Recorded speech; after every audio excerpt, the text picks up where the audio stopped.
আসসালামু আলাইকুম এভরিওয়ান। অবুঝ ভালোবাসা গল্পের তৃতীয় পর্ব। তো চলো কথা না বলে গল্প শুরু করা যাক। নীলা জিজ্ঞাসা করলো, কিন্তু কেন?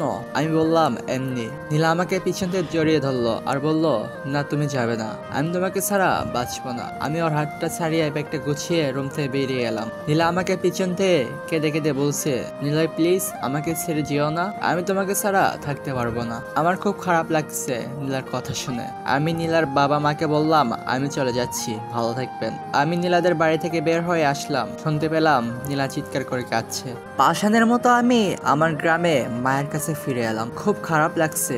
এখন আমার মনে হচ্ছে নিজের আত্মাটাকে ওখানে ফেলে এসেছি। চিৎকার করে কাঁদতে ইচ্ছা হচ্ছে আমার। খুব কাঁদলাম। কান্না করতে করতে কখন যে ঘুমিয়ে পড়েছি খেয়ালই করিনি। রাত 12টার সময় মা আমাকে এসে ডেকে বলতেছে, বাবা আমার বুকের ব্যথাটা অনেক বেশি হচ্ছে। আমার মায়ের বুকের ব্যথাটা অনেক আগে থেকেই ছিল। আমি তাড়াতাড়ি মাকে নিয়ে হাসপাতালে ভর্তি করলাম।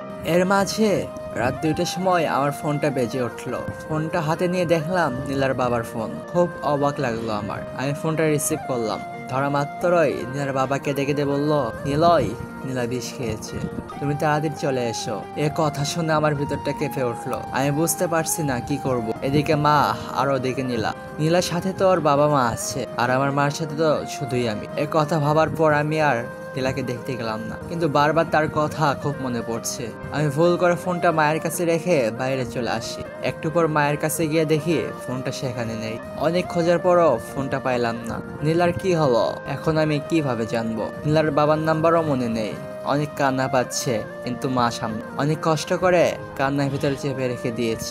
2 দিন পর মা সুস্থ হলে আমাকে হাসপাতাল থেকে বাড়িতে নিয়ে আসলাম। তারপর আমি তাড়াতাড়ি শহরে চলে গেলাম, গিয়ে নীলাদের বাসায় গেলাম, কিন্তু সেখানে গিয়ে তাদেরকে দেখতে পেলাম না। তাদের গেটে তালা দেওয়া। বাসায় গিয়ে নীলাদের কথা জিজ্ঞাসা করলাম।